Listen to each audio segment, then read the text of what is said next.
Alors, la dernière fois, on a regardé comment faire des demi-équations. Ça, c'est ce que je vous ai mis ici.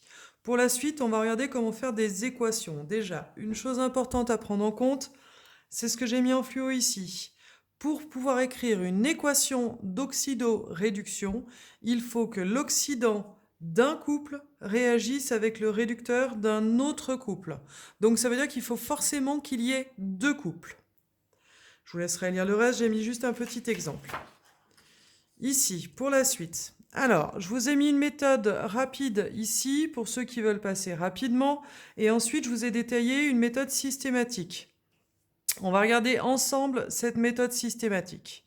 Je vous l'ai détaillée en 6 points à suivre petit à petit de façon à écrire l'équation d'oxydoréduction le plus simplement possible. Alors, la première chose, quand on doit faire une équation d'oxydoréduction, c'est qu'on a un énoncé. L'énoncé, je vous l'ai mis ici.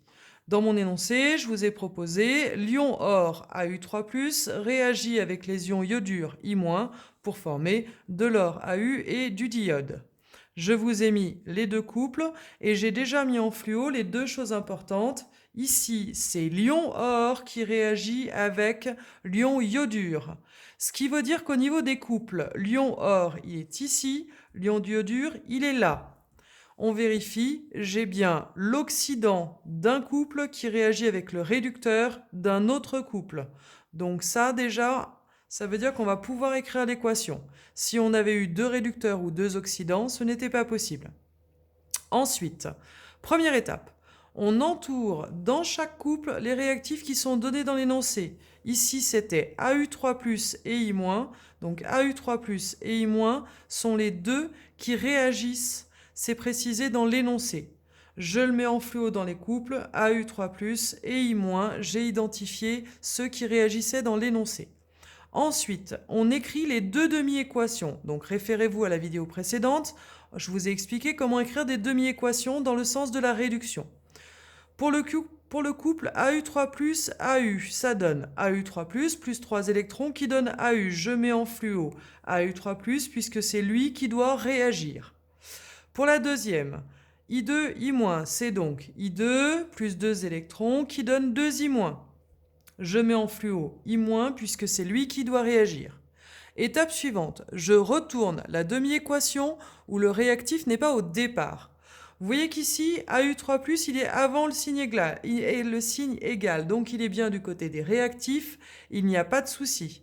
Par contre, I-, il n'est pas du côté des réactifs puisqu'il est après le signe égal. C'est donc cette équation-là que je vais retourner. Je la retourne, c'est comme si je la lisais à l'envers. Donc on va obtenir 2 I- qui donne I2 plus 2 électrons. C'est comme si je lisais dans ce sens-là. Vous voyez, je l'écris ici.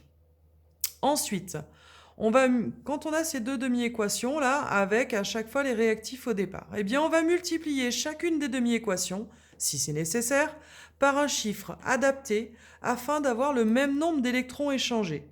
Si vous regardez par exemple pour la première, pour l'or. Pour l'or, vous voyez que j'ai 3 électrons.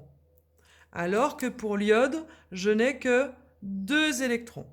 Et bien du coup, toute l'équation de l'or, je vais la multiplier par 2 et toute l'équation de l'iode, je vais la multiplier par 3. Pourquoi? Parce que 3 fois 2, ça fait 6 et 2 fois 3, ça fait 6 aussi.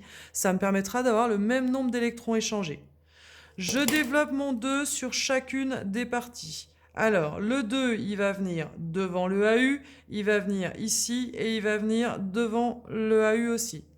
Du coup, ça va nous faire 2 AU3+, c'est ce que je vous ai noté là, plus 2 fois 3, 6 électrons, plus 2, égale 2 AU, donc égale 2 AU, vous l'avez ici. Ça me donne donc cette équation avec cette fois 6 électrons. Et puis je fais pareil pour la suivante.